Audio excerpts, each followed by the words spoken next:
കോഴിക്കോട്ട് tipper lorry ബൈക്കിലിടിച്ചുണ്ടായ അപകടത്തിൽ bike യാത്രക്കാരന് ദാരുണാന്ത്യം. മുക്കം PC ജംഗ്ഷനിലാണ് അപകടം നടന്നത്. മലപ്പുറം ഊറങ്ങാട്ടാരി സ്വദേശി ഷിബുമോനാണ് മരിച്ചത്. രാത്രി 12 മണിയോടെ ടിപ്പർ ലോറി ബൈക്കിന് പിന്നിലിടിച്ചാണ് അപകടമുണ്ടായത്. മൃതദേഹം കോഴിക്കോട് മെഡിക്കൽ കോളേജ് ആശുപത്രിയിൽ സൂക്ഷിച്ചിരിക്കുകയാണ്.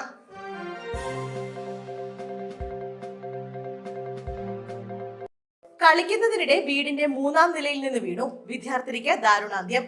കൊച്ചിയിൽ വീടിന്റെ ടെറസിൽ കളിക്കുന്നതിനിടെ താഴേക്ക് വീണ 2 കുട്ടികളിൽ ഒരാൾ മരിച്ചു.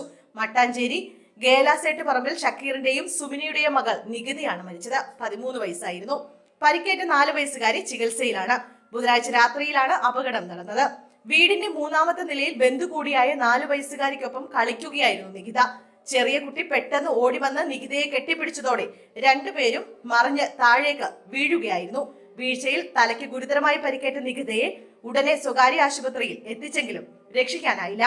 ഫോർട്ട് കൊച്ചി ഫാത്തിമ ഗേൾസ് ഹൈസ്കൂളിൽ 8-ാം ക്ലാസ് വിദ്യാർത്ഥിനിയാണ് നികിത.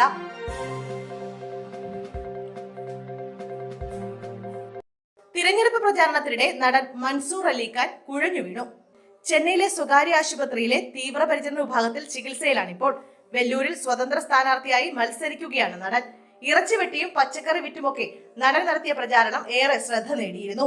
ഉൾഗ്രാമങ്ങളിൽ പ്രചാരണം നടത്തുന്നതിനിടെ നെഞ്ചുവേദന അനുഭവപ്പെട്ട് മൻസൂർ അലിഖാൻ കുഴഞ്ഞു വീണെന്നാണ് പുറത്തുവരുന്ന റിപ്പോർട്ട്. അടുത്തിടെയാണ് നടൻ ഡെമോക്രാറ്റിക് ടൈഗേഴ്സ് ഓഫ് ഇന്ത്യ എന്ന പേരിൽ പുതിയ പാർട്ടി ആരംഭിച്ചത്. കഴിഞ്ഞ നിയമസഭാ തെരഞ്ഞെടുപ്പിൽ മത്സരിച്ച് പരാജയപ്പെട്ട മൻസൂർ ഇത്തവണ അണ്ണാ DMKയ്ക്കൊപ്പം മത്സരിക്കാൻ നീക്കം നടത്തിയെങ്കിലും വിജയിച്ചില്ല.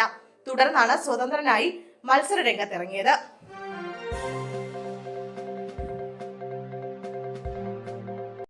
ബസ് പുറപ്പെടാൻ വൈകി, ഗ്ലാസ് അടിച്ചു തകർത്ത യുവാവ്. റോഡരികിൽ നിർത്തിയിട്ടിരുന്ന KSRTC ബസ് പുറപ്പെടാൻ വൈകിയെന്നാരോപിച്ച് യുവാവ് ബസിന്റെ ഗ്ലാസ് അടിച്ചു തകർത്തു. ഇതിനുശേഷം മറ്റൊരാളുടെ ബൈക്കിൽ കയറി രക്ഷപ്പെടാൻ ശ്രമിച്ച യുവാവിനെ പോലീസ് പിന്തുടർന്ന് പിടികൂടി. തിരുവല്ലം മേനിലം സ്വദേശി വിപിനെയാണ് തിരുവല്ലം പോലീസ് പിടികൂടിയത്. 30 വയസ്സാണ് ഇദ്ദേഹത്തിന്. മേനിലം നെല്ലിയോട് ഭാഗത്ത് ഉത്സവ ഘോഷയാത്ര കടന്നു പോകുന്നതിനിടെ ബസ് റോഡരികിൽ ഒതുക്കി നിർത്തിയിരുന്നു. ഇത് വിപിൻ ചോദ്യം ചെയ്യുകയും ഡ്രൈവറുമായി തർക്കമുണ്ടാവുകയും ചെയ്തു. തുടർന്ന് ഡ്രൈവർ സീറ്റിന്റെ മുന്നിലെ ഗ്ലാസ് അടിച്ചു പൊട്ടിക്കുകയായിരുന്നു.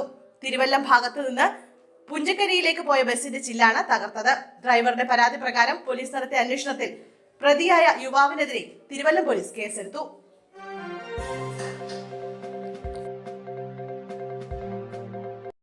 രാമനവമി ആഘോഷത്തിനിടെ ബോംബേറ്, നിരവധി പേർക്ക് പരിക്ക്. സംഭവത്തിൽ ഒരു സ്ത്രീക്കാണ് പരിക്കേറ്റിരിക്കുന്നതെന്നും ഇവരെ മുർഷിദാബാദ് മെഡിക്കൽ കോളേജിൽ പ്രവേശിപ്പിച്ചതായും പോലീസ് അറിയിച്ചു. ബംഗാളിലെ മുർഷിദാബാദ് ജില്ലയിലാണ് സംഭവം ഉണ്ടായത്. ശക്തിപൂർ മേഖലയിൽ രാമനവമിയോടനുബന്ധിച്ച് ഘോഷയാത്ര നടന്നിരുന്നു. ഇതിനിടെയാണ് സ്ഫോടനം ഉണ്ടായത്. ഘോഷയാത്രയ്ക്ക് നേരെ ചിലർ കല്ലെറിഞ്ഞെന്നാണ് സംഘർഷത്തിന് കാരണമായത്. സ്ഥിതിഗതികൾ നിയന്ത്രിക്കാൻ പോലീസ് ലാത്തി ചാർജും കണ്ണീർ വാതകവും പ്രയോഗിച്ചു. സംഘർഷാവസ്ഥ നിയന്ത്രണ വിധേയമാക്കിയെന്നും കൂടുതൽ സേനയെ സ്ഥലത്തെത്തിച്ചതായും മുർഷിദാബാദ് പോലീസ് പറഞ്ഞു. സംഭവത്തിൽ പോലീസ് വിശദമായ അന്വേഷണം നടത്തുമെന്നും കുറ്റക്കാർക്കെതിരെ കടുത്ത നടപടിയെടുക്കുമെന്നും അറിയിച്ചു. സംഘർഷത്തിൽ പരിക്കേറ്റവരെ ബെഹ്റാംപൂരിലെ മുർഷിദാബാദ് മെഡിക്കൽ കോളേജ് ആശുപത്രിയിലേക്ക് മാറ്റി.